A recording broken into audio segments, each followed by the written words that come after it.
I'm going to show you how to use the sofa sleeper at Silber Mountain Cabin. Our cleaning company provides a MCM sleeper sofa set. So this is where you find your pillowcases, sheets, all that stuff you will need for this sofa. So first you're going to take off the cushions.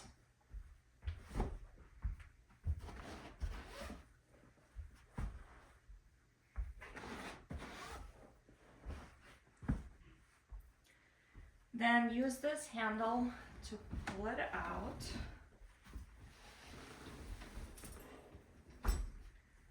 Then use this handle here.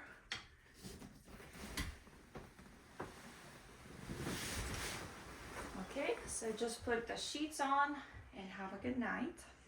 In the morning, push this back in. And then this is very important. Push this bar all the way down flat, because what happens if you don't, you try to do this and you will break the sofa. Okay, so push it down flat,